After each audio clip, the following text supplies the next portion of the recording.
Hey guys, what is up? Ray Mage here doing another World of Tanks 360 review. Today guys, we're going to go ahead and start up the British medium line, and the first medium on that line is the tier 6 tank with the Cromwell. Let's go ahead and look at the packages.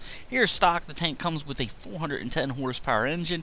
It comes with a 6-pounder Mark III, which gives you 26.9 rounds a minute, 105 penetration, 75 damage, 1.89 aim time, 0.40 to 0.43 accuracy. You come with a set of tracks that will give you 34 degrees per second, and you will get the Cromwell Mark I turret that will give you turret armor that consists of 76.19 from the front, 63.50 in the side, and 57.20 in the back. Traverse speed is 48 degrees per second, and you will get 360 meters of view range. I would note, looking at the turret, the hull down is not advisable even when this tank has a fully upgraded turret, so keep that in mind. Just exercise a lot of caution. Your first package will give you a set of a new gun and a new engine, I believe. So let's go ahead and look at that. You'll get a 600 horsepower engine, and your gun will be the 6-pounder Mark V, which will give you 26.9 rounds a minute, 110 penetration, 75 damage, 1.89 aim time, 0.38 to 0.43 accuracy. I would point out that this tank, even stock, wasn't too bad, but I would say this was definitely a much needed upgrade, simply because the tank just was kind of sluggish. It kind of reminded you a little too much of the Crusader in a way, and this tank gets up and goes now. The 6-pounder Mark V certainly is very helpful also. The next upgrade will give you now a 75mm gun, and will give you a set of tracks, and you will get a new turret. So let's go ahead and look at that. With the 75mm gun, which is a Mark V, according to its name, it is 20 rounds per minute, 91 millimeters of penetration, 110 damage, 1.89 aim time, 0.4 to 0.45 accuracy. The tracks gives you about 36 degrees per second. I would have to say the tank came alive at this point for me. I thought it was remarkably well balanced. I mean, certainly the gun kind of left a little bit to be desired, but I thought the tank moved along. Like I said, the turret isn't all that much great going hull down. I mean, you might be able to bounce a shot here and there from tanks that have very weak guns that are lower tier, but I generally don't advise it.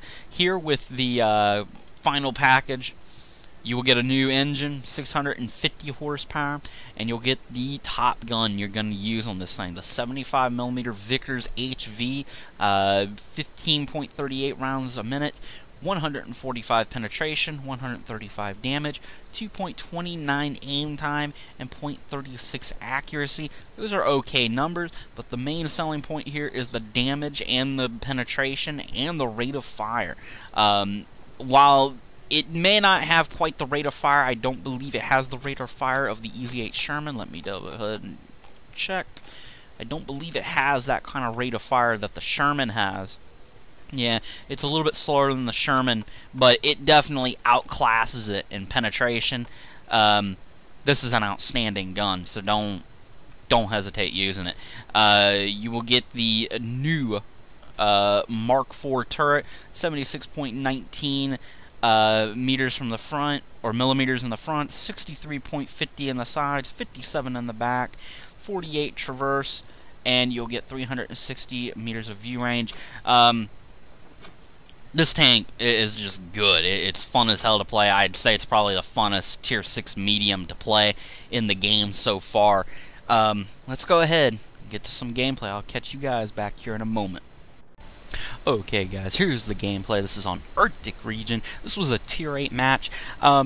For anybody that has played the Cromwell previously, or anybody that knows somebody that's played the Cromwell, most people would agree this tank has a bit of an identity crisis.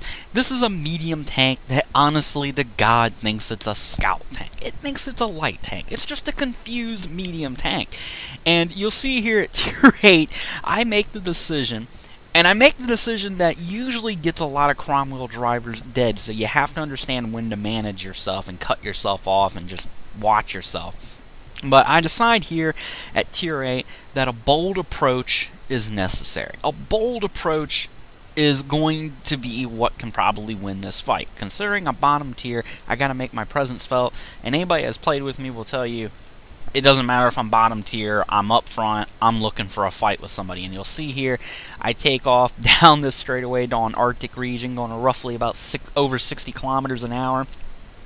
And I am outrunning the light tank on my team. I am outrunning the VK-28. Now, I'm not too sure how quick that tank is. Now, as you can see, it's no slowpoke, and I'm outrunning it. So here we go. I go ahead and I decide to fulfill my bold approach by pulling straight up here. We spot a T-21 light tank. Alright. Didn't necessarily beat him, but we probably met him at the front lines. We find a jumbo Sherman, and this tank, if you use your speed wisely, you'll be fine. Just don't do anything dumb. So I get up here by this little bunker. The jumbo Sherman makes a push out, shot him right in the side. I guess he decided to say fuck it, and he got himself killed. Notice I haven't done anything quite as amazingly stupid. Tiger 2 comes up here. I try taking a shot at his side. I bounce. I just say, okay, that's not looking good. So I'm patiently waiting here. And I gotta wait for more of his armor to be exposed. And this IS-3 did some work. He was busting his ass the entire match. Tiger 2 comes up, and as you can see here, the gun is more than enough to hit the side and pen it. Tiger 2 is a scumbag, and of course he's gonna try to hit me because I can pen a tier 6 medium, bastard. Nah, I go ahead and I start running circles around him. I believe I take another shot, pen him in the back, do a quick little move, and my team is able to finish him off. A common tactic to use in this tank, if you are facing an opponent that has just superior armor and it's obvious you're not going to get out of a situation, don't be afraid to use your speed to run around them and give them an end around. I've gotten some hate mail for doing it a lot. The tank destroyers and a few heavy tanks, and that was one of those situations where I said, hey, ain't looking good, I might as well run around. Here we are, found the T-21 again. Put 2 in him. He drops down. I think he drowns himself. In any case, I go ahead and I decide I'm going to continue with my bold approach. I'm going to continue being as bold as I was in the beginning. I'm going to push up here. I don't give a damn there's 3 of these goddamn heavy tanks. Pfft, why the hell am I going to be afraid of them? But I am looking around. I'm being very careful in the middle. Push up. Take a shot at this Black Prince. Pop him right in the side. And they both turn their guns at me, and I say, oh, no, time to get out of here.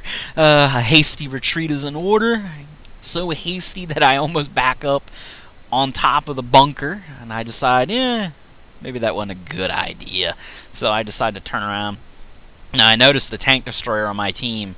You'll see him on my mini-map. He is on the low end of the map. So I decide, alright, if he can go down there and not get crossed or vaporized by everyone, chances are there's nobody guarding their backside, their back door. T-29's there, that's an even more obvious target, so he would have been destroyed. So I'm going to go ahead and fly past this AT-7 now.